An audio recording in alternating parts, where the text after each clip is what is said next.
तो अगर हम पिछली क्लासों की बात करें तो हमने कुछ एक्ट्स पढ़े थे जो कि किसके द्वारा लाए गए थे, जो अंग्रेज थे या ब्रिटिशर्स थे उनके द्वारा एक्ट्स लाए गए थे भारत में, जो कि संवैधानिक विकास का काम किया। उन्होंने संविधान को सीढ़ियाँ दी। लेकिन अगर हम देखते हैं कि भारतीयों ने संविधान का जो विकास था उसके लिए क्या किया, तो इसकी हम आज बात करते हैं। तो सबसे पहले 1927 में जो भारत में जो भी परिस्थितियां थी उनकी जांच करने के लिए एक 7 सदस्यों का आयोग बनाया गया और उस आयोग को भारत में भेजा गया। और ये आयोग कौन सा था? इस आयोग का नाम था साइमन आयोग या साइमन कमीशन। अब इसमें ऐसा क्या था? तो इसमें जो 7 सदस्य थे वो सारे के सारे, अगर इन 7 सदस्यों की बात करें तो ये सारे के सारे गैर भारतीय थे। इनमें एक भी सदस्य भारतीय नहीं था। तो अगर गैर भारतीय होंगे तो इसमें भारतीयों को आपत्ति होगी, तो इससे भारतीयों को आपत्ति हुई कि ऐसा कैसे हो सकता है कि भारत के लिए ही कोई प्रतिवेदन या रिपोर्ट बनाई जाए जिसमें उसके संविधान की बात हो और उसमें कोई भारत का ही जो नागरिक हो वो शामिल ना हो। तो ऐसा गलत है। तो इसी बात से निराश होकर जो भी भारत के लोग थे उन्होंने इसका साइमन कमीशन का विरोध किया।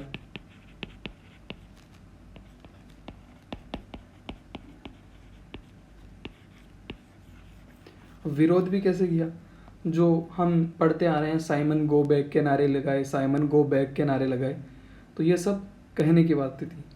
एक्चुअल में जो अभी हमारे कुशालगिरी महाराज ने कहा है सेम वही बात उस टाइम हुई थी। उस टाइम के जो भी नेता थे जैसे मोतीलाल नेहरू हुए, सुभाष चंद्र बोस हुए, उन्होंने सिर्फ एक ही बात की थी कि धक्को देर बारगाड़। तो ऐसे ही अंग्रेज़ों को धमकाया गया। अब अंग्रेज़ को धमकाया तो अंग्रेज़ों को गुस्सा आया, और गुस्सा आया तो उस टाइम जो लॉर्ड बर्कनहेड थे वो भारत सचिव थे। तो उन्होंने भारतीयों को चुनौती दी और कहा कि एक काम करो, आप ही अपना संविधान बना लो। तो अब चुनौती दी तो भारतीय वैसे भी चुनौती स्वीकार करने में एक्सपर्ट हैं। उन्होंने अभी तक जनसंख्या की चुनौती को स्वीकार किया, जनसंख्या जो वृद्धि थी, और अभी हम उसका परिणाम देख रहे हैं। तो भारत वाले जो है वो चुनौती स्वीकार करने में माहिर हैं। तो इस चुनौती को स्वीकार किया हमारे मोती जी ने, जो हमारे मोतीलाल नेहरू थे। उन्होंने बोला ठीक है, हम अपना संविधान बना सकते हैं, तुम्हारी ज़रूरत नहीं है, आपने तो आप ही कर ले जा। तो मोतीलाल नेहरू ने, ये बात थी 1927 की, 1927 में ये चुनौती स्वीकार की और उस टाइम 1928 में एक ही साल के अंदर उन्होंने अपनी रिपोर्ट प्रस्तुत की जिसे नेहरू रिपोर्ट के नाम से जाना जाता है। ये सब बातें हमने पहले के लेक्चर में भी देख ली थी, लेकिन ये भूमिका बनाने के लिए हमें बताना पड़ा।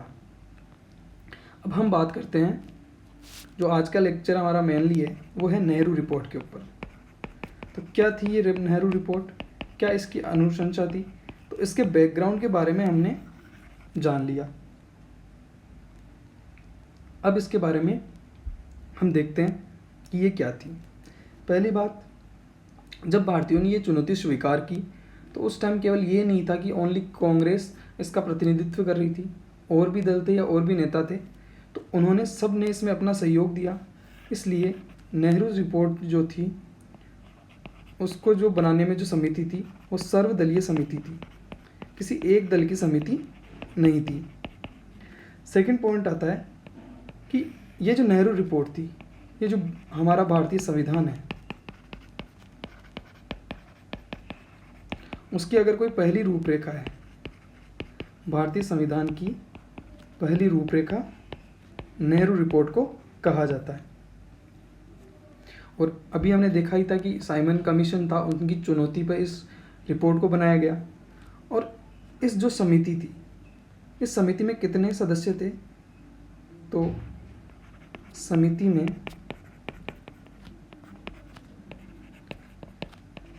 8 सदस्य थे, एक अध्यक्ष और 7 अन्य सदस्य। ये 8 सदस्य कौन कौन थे? तो देखते हैं। जो पहले सदस्य थे वो थे मोतीलाल नेहरू, जो इस समिति के अध्यक्ष थे।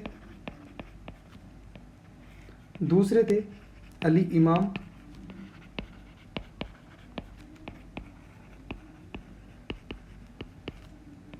तीसरे पे आते हैं तेज बहादुर सप्रू,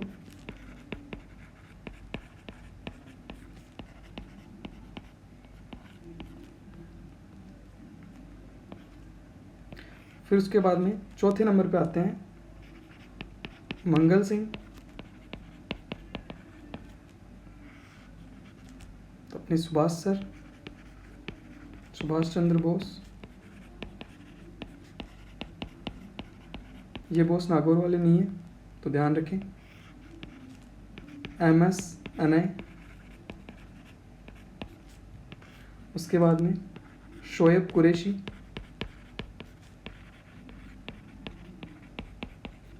और GR प्रधान। ये इस समिति के सदस्य थे। इन्होंने नेहरू रिपोर्ट प्रस्तुत की।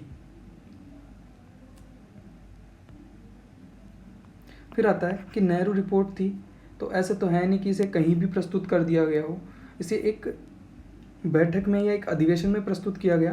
तो कहाँ? तो नेहरू रिपोर्ट को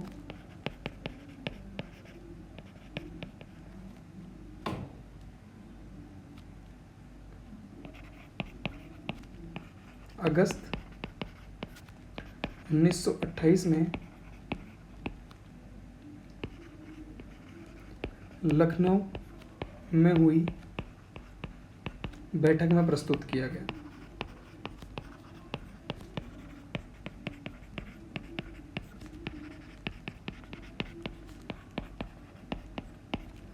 अब हम बात करते हैं कि इसमें क्या क्या रिकमेंडेशन थी, क्या क्या अनुशंसाएं थी।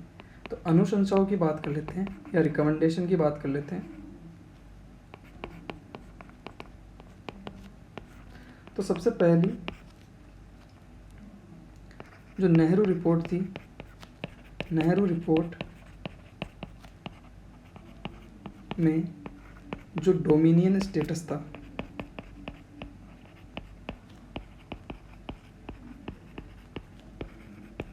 वो प्राथमिक उद्देश्य था।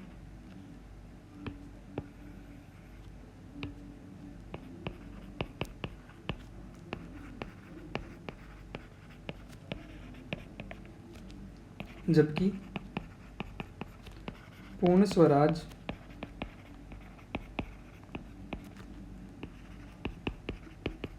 सेकेंडरी उद्देश्य था। अब डोमिनियन स्टेट का मतलब होता है, एक होती है संप्रभु सरकार, ये अपने निर्णय लेने में स्वायत्त होती है। अगर इसको हम अर्ध संप्रभु बोल दें,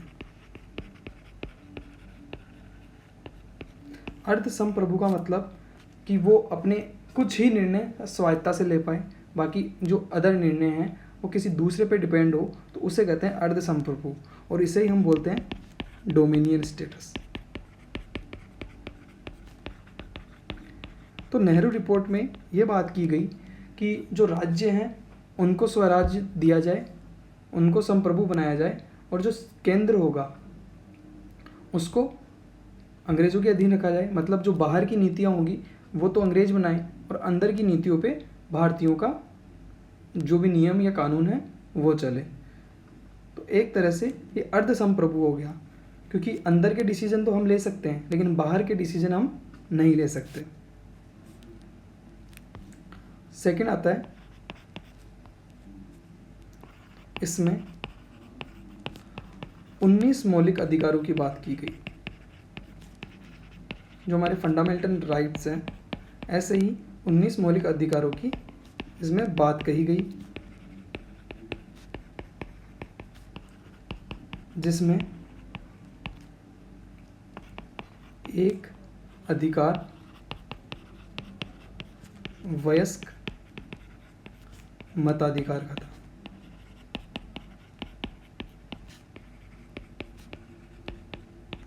और ये वयस्क मताधिकार किससे दिया गया? जिसकी उम्र 19 वर्ष से अधिक है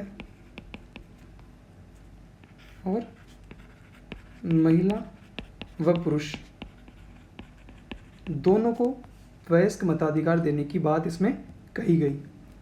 नेक्स्ट आता है इसमें धार्मिक संप्रभुता की बात कही गई।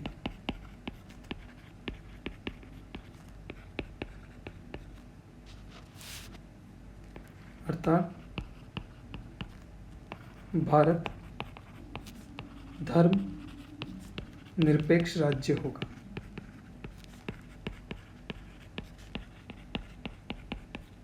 अर्थात भारत का कोई भी धर्म नहीं होगा। भारत सरकार जो होगी वो किसी भी धर्म से संबंधित होकर काम नहीं करेगी, वो बिना धर्म के काम करेगी। सभी धर्मों को समान दर्जा दिया जाएगा, ऐसी बात इसमें नेहरू रिपोर्ट में की गई। फिर नेक्स्ट आता है जो सांप्रदायिक निर्वाचन प्रणाली थी, सांप्रदायिक निर्वाचन प्रणाली का खंडन किया। जो मुस्लिमों को अलग से निर्वाचन अधिकार दे रहे थे तो और सिखों को अलग दे रहे थे, तो उस प्रणाली का खंडन किया तथा जो अल्पसंख्यक थे, अल्पसंख्यकों के लिए आरक्षण की बात इसमें कही गई।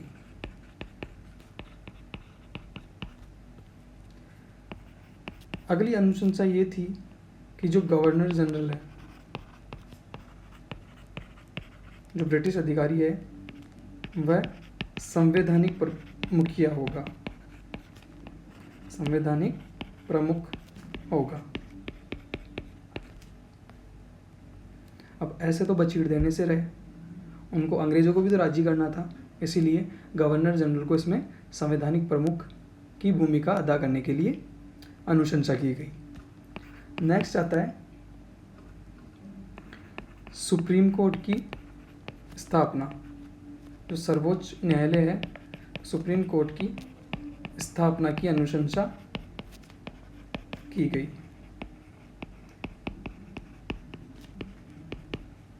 क्योंकि जहाँ केंद्र होगा, राज्य होंगे, तो उनमें मनमुटाव हो सकता है या विरोधाभास भी होगा, तो उनको सुलझाने के लिए एक सर्वोच्च न्यायालय होना चाहिए। नेक्स्ट उन्होंने कहा कि एक संघात्मक सरकार होनी चाहिए।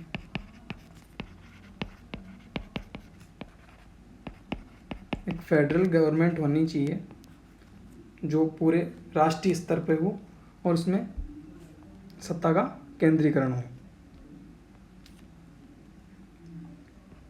तथा केंद्रीय स्तर पर जो सेंटर है उसमें द्विसदनीय विधायिका, जैसे हमारे लोकसभा और राज्यसभा है, वैसी ही विधायिका की बात कही गई। फिर उसी के साथ एवं जो देसी रियासतें थी,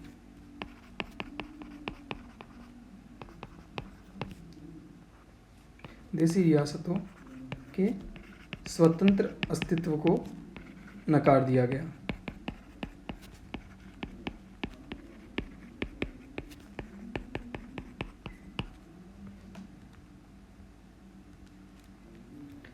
नेक्स्ट अनुशंसा थी कि राज्यों की स्थापना भाषाई आधार पर हो। तो भाषाई आधार पर राज्यों के निर्माण की बात कही गई।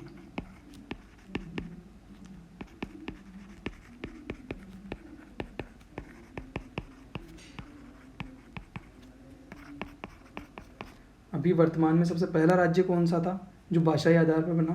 तो भाषाई आधार पर यहाँ लिख सकते हैं, भाषाई आधार पर जो फर्स्ट राज्य था वो आंध्र प्रदेश बना था। नेक्स्ट अनुशंसा देखते हैं या रिकमेंडेशन देखते हैं कि जो सिंध प्रांत है, सिंध प्रांत को जो भारतीय संघ है, इंडियन यूनियन है, उससे अलग किया जाए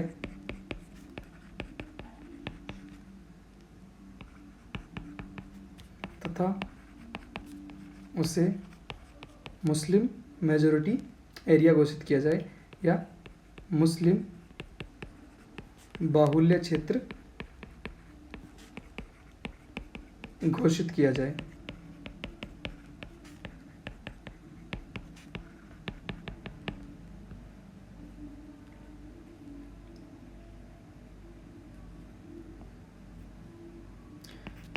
और अंतिम जो अनुशंसा थी वो ये थी कि जो उत्तर पश्चिमी सीमा प्रांत है,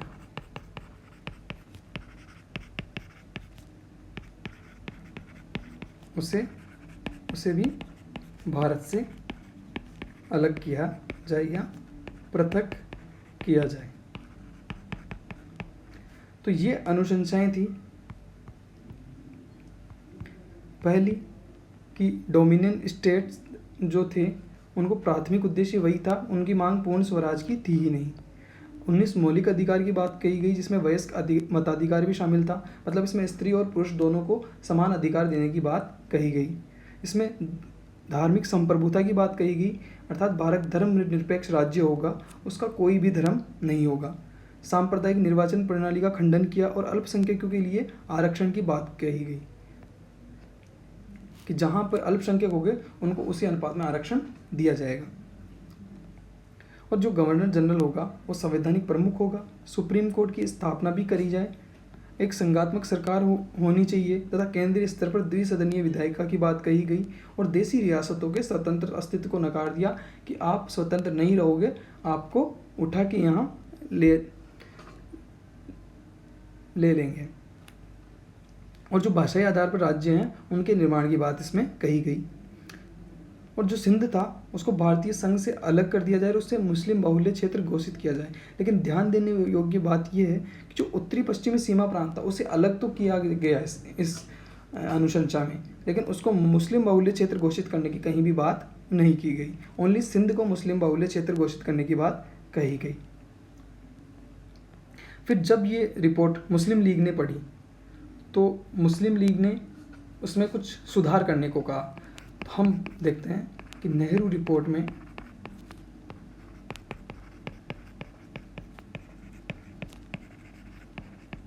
मुस्लिम लीग द्वारा प्रस्तावित सुधार। अब जब ये नेहरू रिपोर्ट जिन्ना जी ने पढ़ी तो जिन्ना जी के बास्ती लगी अंदर, यार ये तो गलत हो गया, हमें भी तो कुछ मिलना चाहिए, मुसलमानों के लिए तो कुछ किया ही नहीं। तो इसीलिए उन्होंने बोला कि देखो मोती जी, अपन घर की बात है, थोड़ी बहुत 3-4 बातें हमारी भी मान लो। तो फिर मोती जी ने कहा, नेहरू जी ने, बता दो क्या बातें हैं। तो फिर जिन्ना ने जो सुधार है वो करने के लिए कहा। पहला तो ये था कि जो केंद्रीय विधान परिषद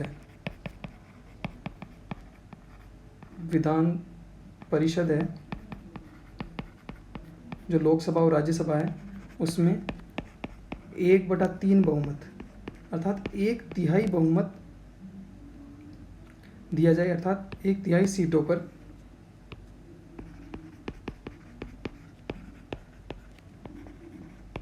मुस्लिमों को आरक्षण दिया जाए।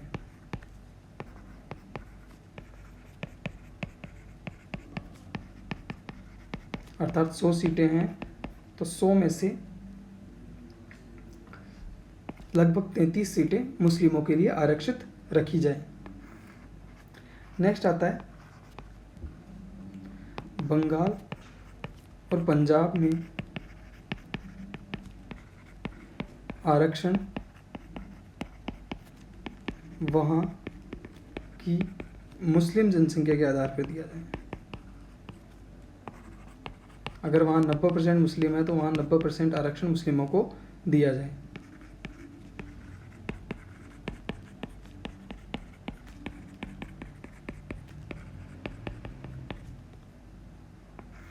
इसके बाद में उन्होंने कहा कि जो सिंध है, बलूचिस्तान है, उस टाइम बलूचिस्तान का जो भाग है वो भी भारत का हिस्सा था, और जो नॉर्थ वेस्ट फ्रंटियर प्रोविज़न है या उत्तरी से पश्चिमी सीमा प्रांत है, इनको मुस्लिम बाहुल्य क्षेत्र घोषित किया जाए।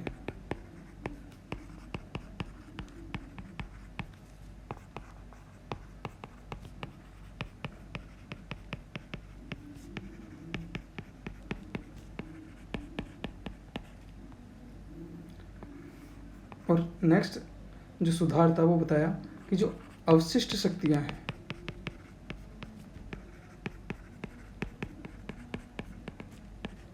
वह राज्यों के पास होनी चाहिए।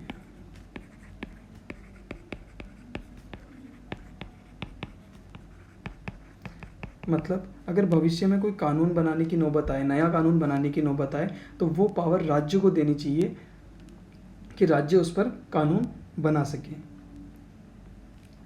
अब जो जिन्ना की ये मांगे थी ये कांग्रेस द्वारा नकार दी गई। तो जिन्ना की ये मांगे कांग्रेस द्वारा नकार दी गई। उन्होंने मना कर दिया कि नेहरू जी ने कहा जिन्ना जी बात अपने घर की है, लेकिन ऐसा नहीं चलेगा कि आप ही सारा हिस्सा लेके बैठ जाओ, तो बात बराबर की होनी चाहिए। और जनसंख्या यहाँ हिंदू ज़्यादा है, आप अपने मुस्लिम जो लोग हैं उनको ही आरक्षण देना चाहते हो, और जो क्षेत्र है उनमें ही आप ज़्यादा से ज़्यादा मुस्लिमों को रखना चाहते हो, तो ऐसी बात नहीं हो सकती। अब इससे जिन्ना जी नाराज़ हो गए और उनको आया गुस्सा। तो परिणाम स्वरूप जिन्ना द्वारा 14 सूत्रीय मांगे, मतलब 14 मांगे मार्च 1929 में प्रस्तावित की गई। मतलब जब कांग्रेस ने इनकी यह मांगे नकार दी तो उनको गुस्सा आया और उन्होंने एक बड़े स्तर पर अपनी 14 मांगों को इकट्ठा किया कि ये हमारी मांगे हैं, और उसे सबके सामने रखा। जो ब्रिटिश संसद थी उसके सामने इन 14 सूत्रीय मांगों को रखा। तो इससे जो इंडियन नेशनल कांग्रेस थी उसमें और मोहम्मद अली जिन्ना में टकराव की स्थिति हो गई। और इस टकराव की स्थिति के बाद क्या हुआ, कैसे नेहरू रिपोर्ट का असर आगे पड़ा, कैसे ब्रिटिश संसद ने इनके विरोध को सुलझाया, वो हम पढ़ेंगे कल। तो धन्यवाद।